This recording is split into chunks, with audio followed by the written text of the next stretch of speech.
नमस्कार दोस्तों, Hemant LP channel में आपका बहुत बहुत स्वागत है। दोस्तों, इस वीडियो में हम मानव शरीर स्वास्थ्य के बारे में पढ़ेंगे, अर्थात जीवाणु से होने वाले रोग, विषाणु से होने वाले रोग, कवक या फफूंद से होने वाले रोग और प्रोटोजोआ से होने वाले रोग को अलग अलग 4 पार्ट में पूरे डिटेल से हम पढ़ेंगे।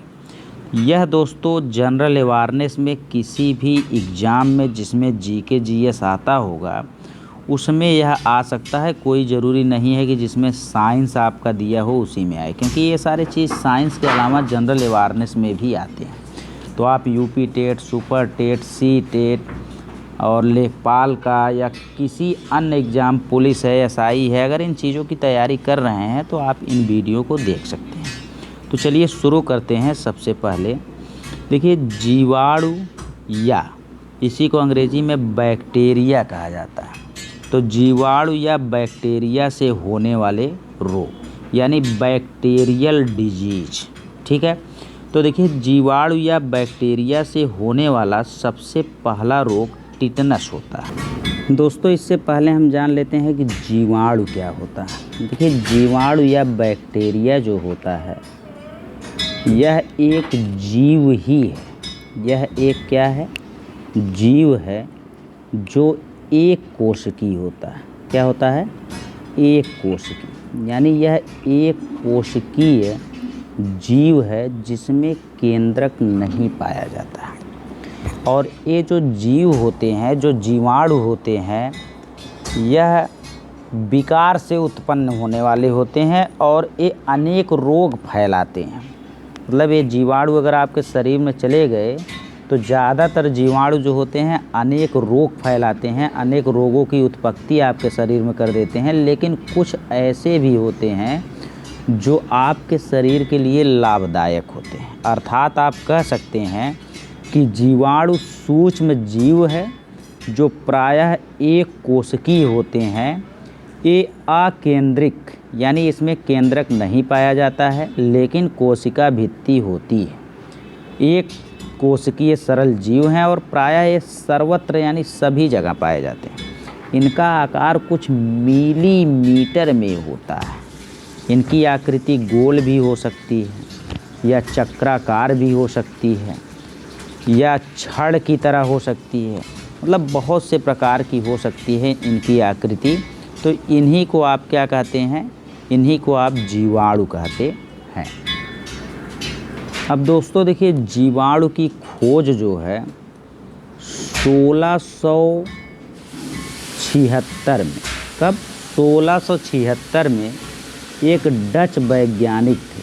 इनका नाम था एंटनी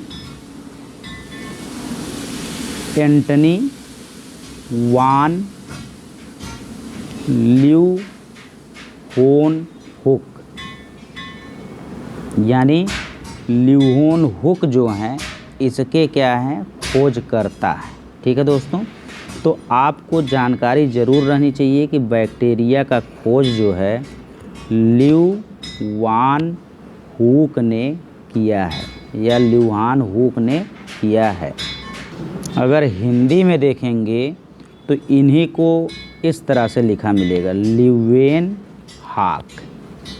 ल्यूवेनहाक यानी ल्यूवेनहाक ने जीवाणु का चित्रण करके अपना मत की पुष्टि की।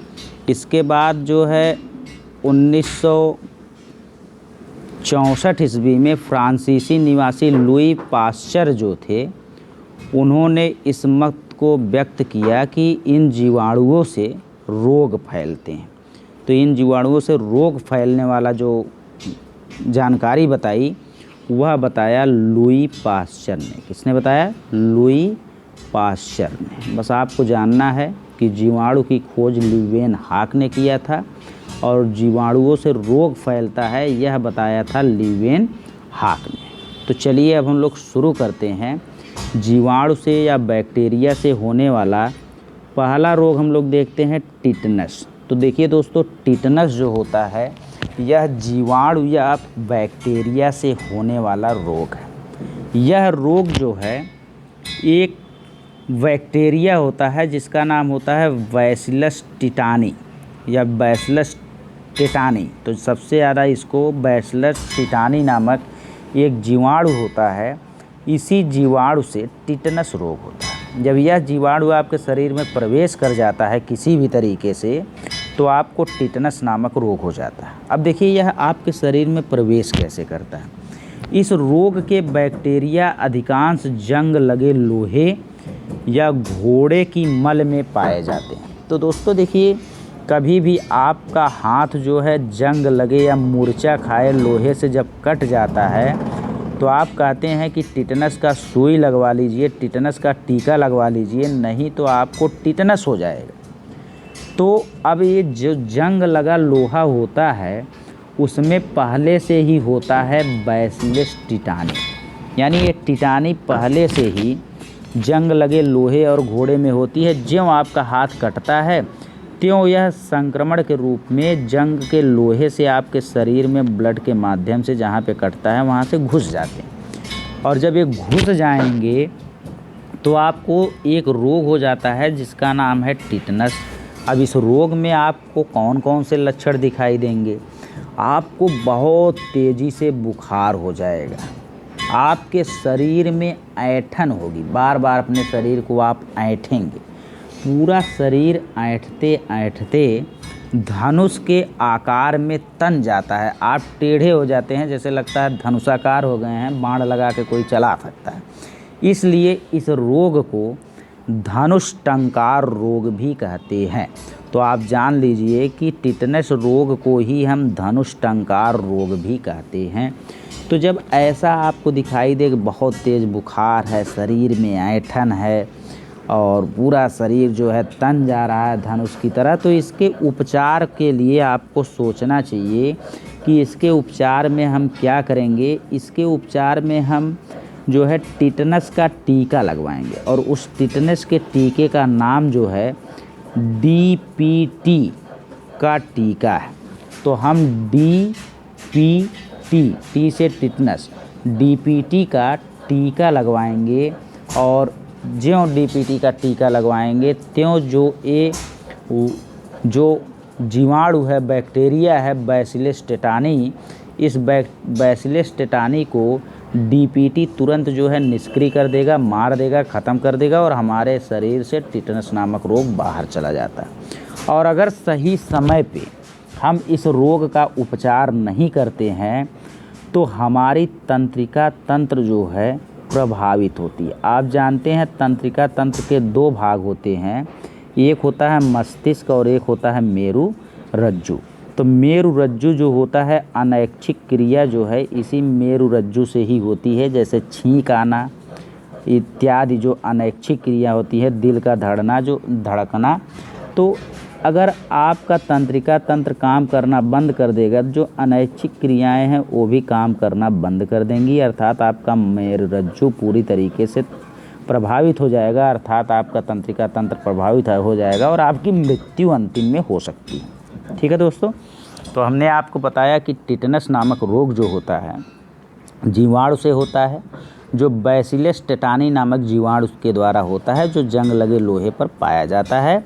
इसी को धनुष टंकार रोग भी कहते हैं और इसमें तंत्रिका तंत्र प्रभावित होती है। दूसरा रोग है दोस्तों हैजा।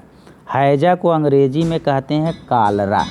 हैजा को अंग्रेजी में कहते हैं कालरा, और यह भी एक प्रकार का जीवाणु से होने वाला रोग है, लेकिन यह रोग संक्रामक रोग है जो विब्रियो कालेरी नामक जीवाणु से होता है। देखिए हैजा को कालरा कहते हैं और कालरा में देखिए कालेरी नामक जीवाणु है। तो आगे आपको याद कर लेना है, विब्रियो कालेरी नामक जीवाणु द्वारा हैजा होता है, और यह जो है मक्खियों के द्वारा फैलता है, क्योंकि मक्खियाँ जो होती हैं वह गंदे स्थानों पर बैठकर इस रोग के जीवाणु को हमारे खाद्य पदार्थों तक पहुंचा देती हैं। जैसे मक्खियाँ जो होती हैं गंदे स्थान पर बैठ जाएंगी, जैसे मान लीजिए कोई सड़ा गला मांस है और तमाम गंदे जगह होते हैं, वहाँ पे ये बैठ जाती हैं, और बैठने के बाद जो है इन मक्खियों के अंदर ही विब्रियो कालेरी नामक जीवाणु क्या करता है, प्रवेश कर जाता है। और यह जब आके हमारे खाद्य पदार्थ पे, चाहे बाज़ार में अगर देखेंगे तो जलेबी पे, समोसा पे, और घर पे देखेंगे तो कोई खाना बना के खा रहे हैं, रोटी सब्जी दाल चावल, तो उस पे या किसी खाद्य पदार्थ पे बैठते हैं तो वह ट्रांसफ़र होके, संक्रमित होके वो आ जाएगा उस भोज्य पदार्थ में, और वह भोज्य पदार्थ जाएगा आपके मुंह में, और ज्यों आप खाएंगे त्यों आपको हो जाएगा क्या, हैजा नामक रोग। और ज्यों हैजा नामक रोग आपको हुआ तो आपको कुछ लक्षण दिखाई देंगे। आपको लगातार दस्त होगा, लगातार। आप जो है लैट्रिन बाथरूम से आए नहीं कि आपको तुरंत जो है जाना होगा, आए नहीं कि तुरंत आपको जाना होगा, लगातार दस्त होगा और लगातार उल्टी होगी। इतनी उल्टी होगी कि आपको एक जो है अलग से, अगर रूम से नहीं निकलना है, कहीं बाहर रह रहे हैं, तो एक बाल्टी रखनी होगी। शरीर में ऐंठन होगा और जल की कमी, यानी गला बार बार सूख जाएगा, लगेगा कि हमारा जो है गला ही सूख रहा है। तो इसके उपचार के लिए हमको हैजा का टीका लगवाना होता है और साफ़ सुथरा भोजन करना होता है, ठीक है। पानी उबाल कर पीना होता है ताकि हमारा पेट साफ़ हो और हमारे पेट में जो भी संक्रमण के द्वारा विब्रियो कालेरी पहुँच गए हैं वो मृत हो जाएं, मर जाएं, ठीक है। जिससे उसमें उपस्थित जीवाणु जो होते हैं क्या हो जाते हैं, मर जाते हैं, ठीक। अब दोस्तों देखिए, अगर आपको लगातार दस्त हो रही है, लगातार उल्टी हो रही है, तो इसका मतलब कि भोजन पच नहीं रहा। और भोजन जब नहीं पचेगा तो भोजन पचाने का काम किसका है, छोटी आंत का। तो आपकी आंत जो हो जाएगी वो क्या हो जाएगी, प्रभावित हो जाएगी, या आप कह सकते हैं कि आपका पूरा का पूरा पाचन तंत्र ही क्या हो जाएगा, प्रभावित हो जाएगा। तो दोस्तों हमने हैजा के बारे में आपको बताया कि यह एक प्रकार का संक्रामक रोग है जो विब्रियो कालेरी नामक जीवाणु के द्वारा होता है।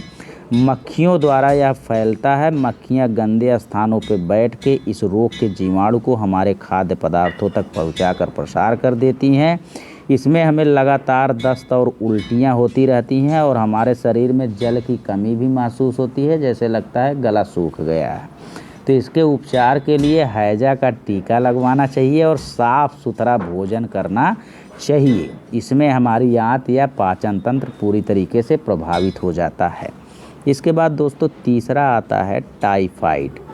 दोस्तों टाइफाइड जो होता है इसे आंत का बुखार कहते हैं, क्योंकि इसमें जो है आपकी आंत प्रभावित हो जाती है, और आंत अगर प्रभावित हो जाएगी तो फिर वही कोई चीज़ पचेगा नहीं, पाचन क्रिया आपका दिक्कत में आ जाएगा और आपको उल्टी और दस्त इसमें भी हो सकता है।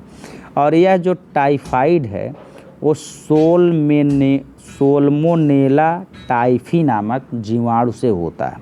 सोल्मोनेला, आप याद करेंगे, सोल्मोनेला टाइफी जीवाणु के द्वारा टाइफाइड नामक रोग हो जाता है।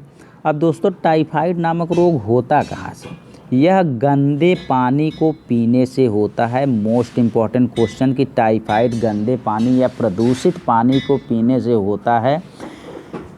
इस रोग को मोती झरा या मियादी बुखार भी कहते हैं।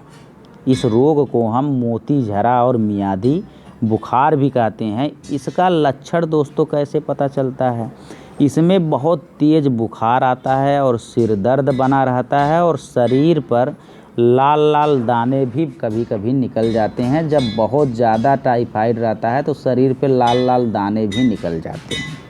इसके उपचार के लिए टाइफाइड का टीका लगवाना चाहिए और साफ़ सुथरा पानी व भोजन खाना चाहिए और क्लोरामाइसिटिन वर्ग की एंटीबायोटिक लेना चाहिए। जैसे आपको एसिक्लोप्लस आ जाता है, मतलब बुखार के कोई पैरासीटामॉल इत्यादि जो है लेना चाहिए। इससे प्रभावित अंग जो होता है आंत होगा। आंत अगर प्रभावित होगा तो पाचन क्रिया नहीं होगी, आपको बार बार उल्टी और दस्त की शिकायत रहेगी। तो दोस्तों जो टाइफाइड है ये आपका सोलमोनेला टाइफी नामक जीवाणु से होता है। सोलमोनेला टाइफी नामक जीवाणु से होता है। इसे आंत की बुखार भी कहते हैं। गंदे पानी से होता है। इसे मोतीझरा और मियादी बुखार भी कहते हैं। इसमें तेज बुखार, सिर दर्द रहता है और इससे प्रभावित अंग जो होता है वो आंत होता है। तपेदिक, दोस्तों तपेदिक को ही हम क्षय रोग भी कहते हैं। इसी को हम टीबी भी कहते हैं। इसी को हम ट्यूबरकुलोसिस कहते हैं। तो दोस्तों यह एक संक्रामक रोग है जो माइक्रोबैक्टीरियम ट्यूबरकुलोसिस नामक जीवाणु से होता है। तो देखिए ट्यूबर मतलब हो गया, ट्यूबर मतलब टीबी, कुलोसिस मतलब, तो समझ लीजिए कि पूरे को हम ट्यूबरकुलोसिस जो है नामक जीवाणु का नाम भी है और ट्यूबरकुलोसिस जो है टीबी को कहा भी जाता है। बस यहाँ पे माइक्रोबैक्टीरियम का मतलब है कि एक बहुत ही छोटा बैक्टीरिया रहता है जिसका नाम है ट्यूबरकुलोसिस। उसी से तपेदिक या क्षय रोग या टीबी होता है। इसी रोग को हम लोग कभी कभी यक्ष्मा या काक रोग भी कहते हैं। टीबी जीवाणु की खोज जो है रॉबर्ट कोच ने किया था। ये जीवाणु जो है मुंह से थूकते समय या चूमते समय प्रसारित होता है। जो टीबी है, जैसे मान लीजिए किसी बच्चे को टीबी है तो वह अगर थूक दिया मुंह से तो उस समय जो है उसके अगल बगल अगर कोई बच्चा है बहुत पास है तो थूकते समय जो माइक्रोबैक्टीरियम ट्यूबरकुलोसिस होगा वह दूसरे बच्चे के नाक के द्वारा उसके अंदर जा जाएगा और उस बच्चे को भी टीबी हो जाएगा। या कोई जो है दो लोग हैं, मान लीजिए मेल फीमेल हस्बैंड वाइफ, तो चूमते समय अगर एक को टीबी है तो दूसरे को भी टीबी हो जाएगा। तो इसीलिए इसे हम संक्रामक रोग कहते हैं जो एक जगह से दूसरे जगह जाता है। अब देखिए दोस्तों, ऐसे रोगी जिसको यक्ष्मा या टीबी हो उसमें क्या लक्षण हो सकते हैं? उसमें बार बार खांसी आएगी दोस्तों, बार बार खांसी आएगी। खांसी के साथ कफ आएगा जिसे खेखार कहते हैं।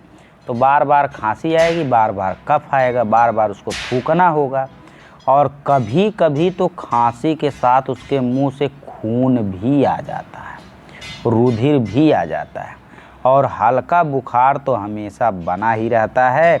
सीने में दर्द तथा सांस लेने में कठिनाई तो लगातार होती ही रहती है। तो इसे आप कह सकते हैं कि टीबी का लक्षण है। इसके लिए दोस्तों, इसके उपचार के लिए हमको जो है एक बीसीजी का टीका आता है जिसे बैसिलस कामेट-ग्विरिन कहते हैं। बैसिलस कामेट-ग्विरिन का टीका लगवाना चाहिए, बीसीजी का टीका लगवाना चाहिए। बीसीजी एक प्रतियक्षमिकीय टीका है, यानी टीका जो ये है टीबी को रोकने वाला टीका है। टीबी का ऋणात्मक परिणाम दिखने वाले रोगी को पुनः, जैसे मान लीजिए बीसीजी का टीका लगवाए और कोई फ़ायदा नहीं किया, जब कोई फ़ायदा नहीं किया तो पुनः बीसीजी का टीका उसको लगवाना चाहिए। दोस्तों, आप 24 मार्च को जानते हैं कि 24 मार्च को विश्व तपेदिक दिवस मनाया जाता है या WHO के द्वारा पूरे विश्व में मनाया जाता है 24 मार्च को। टीबी की खोज का कारण जो है डॉक्टर रॉबर्ट कोच ने 24 मार्च को ही बताया। और टीबी में आपको पता है कि बार बार खांसी आती है तो आपका फेफड़ा इससे क्या होता है, प्रभावित होता है। तो फेफड़ा प्रभावित होता है।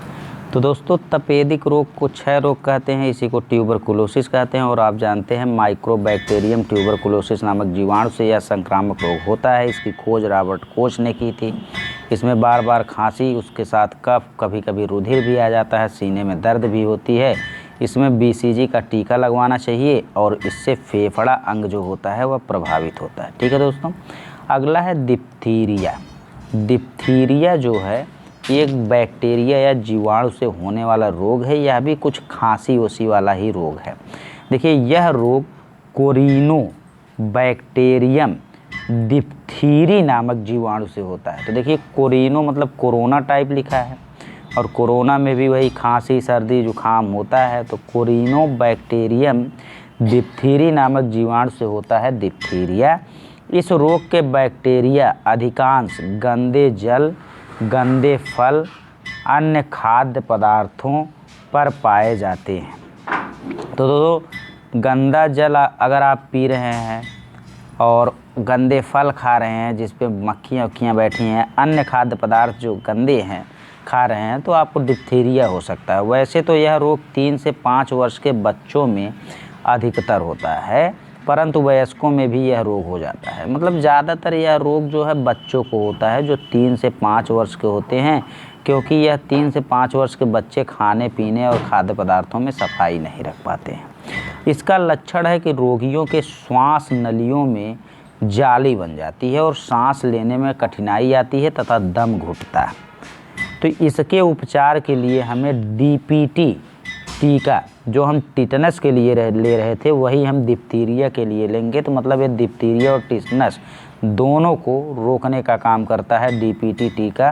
तो हम डीपीटी का टीका लगवा लेंगे और सफाई का पूरा ध्यान देंगे, तो यह रोग ख़त्म हो जाएगा।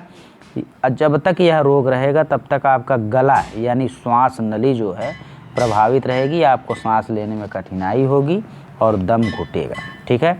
अगले बीमारी का नाम दोस्तों है प्लेग। प्लेग जो है चूहों से होने वाली बीमारी है, और यह एक छुआछूत बीमारी है। देखिए कैसे दोस्तों, यह एक छुआछूत बीमारी है जो बैसिलस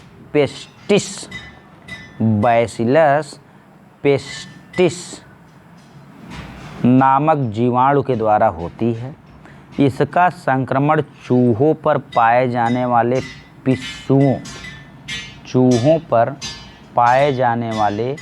पिस्सुओं के द्वारा होता है, क्योंकि पिस्सुओं के शरीर में प्लेग का बैक्टीरिया होता है। पिस्सुओं के शरीर पे जो चूहों पे पाए जाने वाले पिस्सू होते हैं, उस पिस्सुओं के शरीर पे प्लेग का बैक्टीरिया होता है। यह आसानी से चूहे से मानव में आ जाता है। अब यह बैक्टीरिया जो है, आप जानते हैं चूहा घर और में हमेशा घूमते रहते हैं, उन्हीं चूहों से संक्रामक रोग है। तो चूहों से आसानी से कहाँ पे आ जाता है, मानव में पहुँच जाता है, और ज्यों मानव में पहुँचेगा उसे हो जाएगा प्लेग। और प्लेग होते ही आपको पता है कि तेज बुखार, शरीर पर गिल्टियाँ निकल जाती हैं, ऐसा रोग है। ठीक। अब इसके उपचार के लिए आपको क्या करना होगा कि चूहों को निवास स्थान से दूर करिए, और दवा व मेडिसिन तो मान लीजिए हर रोग में आपको इम्पॉर्टेंट है। अब ये सब प्रभावित जो करती हैं, ये आपके लिम्फ ग्रंथियों को प्रभावित करती है। लिम्फ ग्रंथियों को क्या करती हैं, प्रभावित करती हैं। लिम्फ ग्रंथि का मतलब है कि आपके प्रतिरक्षा तंत्र को ही नष्ट कर देती हैं। यानी रोगों से लड़ने वाली जो ग्रंथि होती है, लिम्फ ग्रंथि, लिम्फोसाइट जो होती है, WBC जो होती है, वह अचानक सूज जाती है और उसमें कैंसर के संकेत दिखने लगते हैं। तो यह लिम्फ ग्रंथियों को जो है प्रभावित करती है। कभी कभी फेफड़ा भी आ जाता है कि इससे प्रभावित होने वाला अंग। अगला है वूपिंग कफ। दोस्तों वूपिंग कफ या काली खांसी। ठीक है। तो काली खांसी जो होती है, यह हीमोफिल्स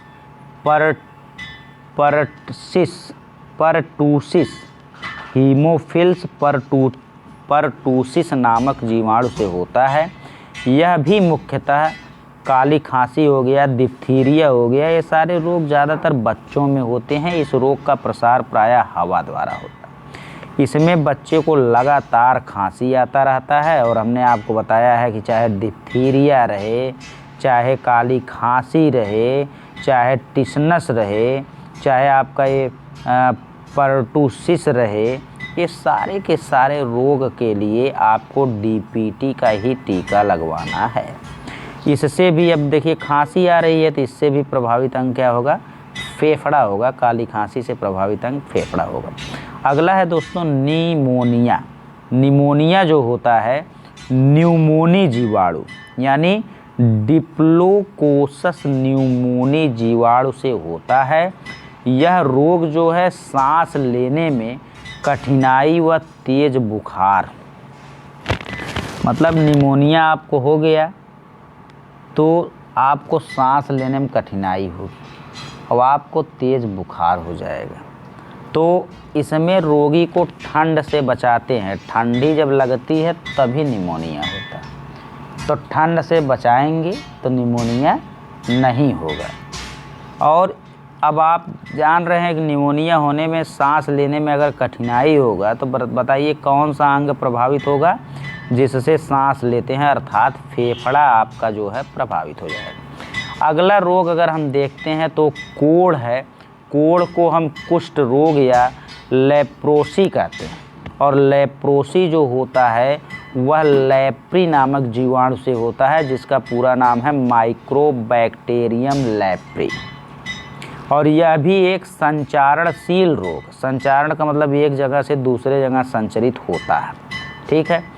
कुष्ठ रोग जो है वायु के द्वारा और जल के द्वारा कभी भी नहीं फैलता, ना ही संचारित होता है। वायु और जल के द्वारा कभी भी कुष्ठ रोग एक से दूसरे में नहीं जाता है। यह पैतृक या आनुवांशिक रोग भी नहीं है। ये ऐसा भी रोग नहीं है कि माता पिता को यह रोग रहेगा तो बच्चे को हो जाएगा। कोढ़ ऐसा रोग बिल्कुल भी नहीं है।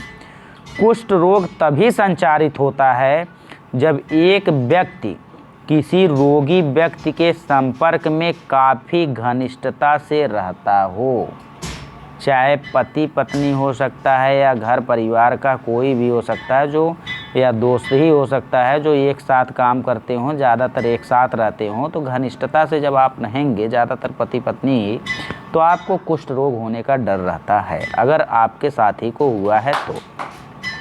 इसका लक्षण है कि शरीर पर चकत्ते प्रकट होने लगते हैं।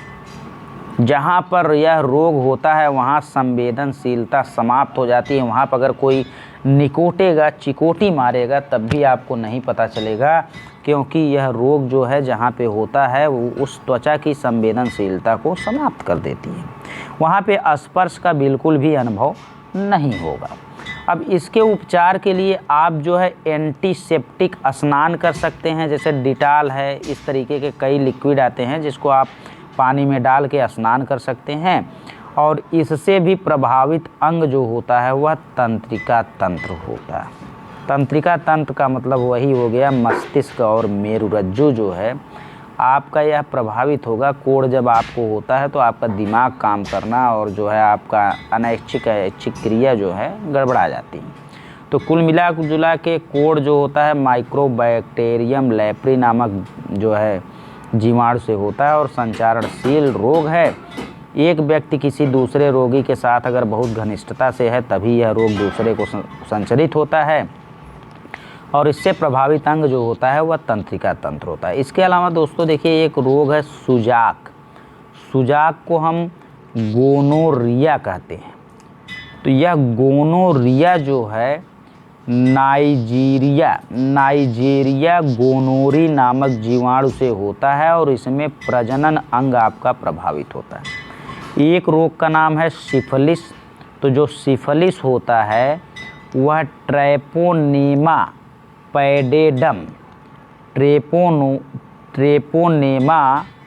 पैडेडम नामक जीवाणु से होता है और इसमें भी प्रजनन अंग जो है आपका प्रभावित होता है। इसके अलावा दोस्तों अगर पेट दर्द हो रहा है तो यह एक स्यूडोमोनास कोलाई नाम है, लाई वाले जीवाणु से होता है। और फोड़ा फुंसी अगर है तब भी माइक्रोकोकस पायोजेंस नामक जीवाणु से होता है। पुनरावर्तन बुखार है, जैसे बार बार बुखार हो रहा है, तो यह भी बोरेलिया रिकरेंटिस नामक जीवाणु से होता है। तो दोस्तों जीवाणु से होने वाले आपके महत्वपूर्ण रोग खत्म हो गए। इसके बाद अगले वीडियो में हम विषाणु या वायरस से होने वाले रोगों के बारे में पढ़ेंगे।